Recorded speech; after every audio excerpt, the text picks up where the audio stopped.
Hello दोस्तों, कैसे हैं आप सब। उम्मीद करती हूँ आप सब ठीक होंगे। दोस्तों, निगरान वज़ीर इत्तलात मुर्तज़ा सोलंकी ने बरतानवी जरीदे इकोनॉमिस्ट में इमरान खान के नाम से छपने वाले मजमून पर हैरत का इजहार करते हुए इस बरतानवी जरीदे के एडिटर से राब्ता करने का ऐलान किया है। दोस्तों, इमरान खान ने गुज़श्ता दिनों इकोनॉमिस्ट में लिखे गए अपने मजमून में शुबा जाहिर किया था कि शायद मुल्क में ऐलान के मुताबिक इंतखाब नहीं होंगे। इमरान खान ने तहरीक इंसाफ के साथ होने वाली ज़्यादतियों का तफसील से जिक्र करते हुए इस अंदेशे का भी इजहार किया था कि मौजूदा मंजरनामे में आम इंतखाबात का इनेकाद तबाहकुन और मजाक के मुतरादिफ होगा। मजमून में इमरान खान ने इन इल्ज़ामात का इयादा किया कि अमेरिकी हुकूमत के दबाव पर मुल्की इस्टेब्लिशमेंट ने इनके खिलाफ तहरीक अदम एतमाद का एहतमाम किया और हुकूमत तब्दील हुई। दोस्तों, इमरान खान ने दावा किया है कि इन्हें खुद मुख्तार खारजा पॉलिसी इख्तियार करने की सजा दी गई थी, क्योंकि दहशतगर्दी के खिलाफ अमेरिकी जंग में 80,000 पाकिस्तानियों की शहादत के बाद ये फैसला करना अहम था कि किसी प्रॉक्सी वॉर का हिस्सा ना बना जाए और पाकिस्तान सबका दोस्त हो।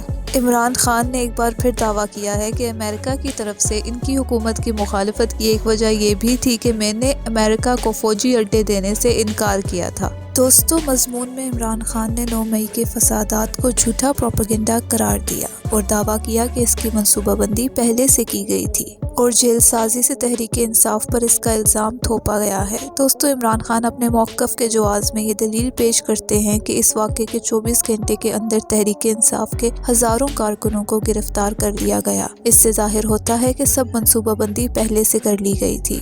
दोस्तों, ये मजमून शाया होने के बाद तहरीक इंसाफ ने सरकारी तौर पर कोई तबसरा नहीं किया है, लेकिन पार्टी के हामी इसकी तशहीर करते हुए इसे इमरान खान के असूली मौक़िफ़ के तौर पर पेश कर रहे हैं। इस दौरान में ये मबाहिस भी देखने में आए हैं कि क्या ये मजमून वाकई इमरान खान ने लिखा है। ताहम इकोनॉमिस्ट की साख और मजमून के मतन की रोशनी में यकीन करने में दुश्वारी नहीं होनी चाहिए कि इसे इमरान खान ही ने लिखा है। ये मुमकिन है कि किसी दूसरे शख्स ने इनके ख्यालात को कलमबंद किया हो, लेकिन लीडर और सियासतदान आम तौर से मज़ामीन या किताबें इसी तरीके से लिखते हैं और इन्हें सिर्फ इस बुनियाद पर जाली करार नहीं दिया जाता कि मतन को अल्फाज के कालिब में किसी दूसरे शख्स ने ढाला था। दोस्तों, मजमून के मंदरजात पर आने और इमरान खान के दरीना मौक़िफ़ के ऐन मुताबिक हैं, लेकिन इन्हें बरतानिया के एक मुमताज़ जरीदे में असर नो बयान करने से इमरान खान ने अपनी गैर मसलहाना हिकमत अमली वाज़ेह की है। साइफर के हवाले से इन्हें मुकदमा का भी सामना है। मजमून में एक बार फिर साइफर का हवाला देकर दावा किया गया है कि अमेरिका के कहने पर इस वक्त के Pakistani army chief general Qamar Javed Bajwa ने तहरीक इंसाफ की हुकूमत हटाने की साजिश की थी और पार्लियामेंट के अरकान को सिक्योरिटी एजेंसियों के जरिए बहकाया गया था।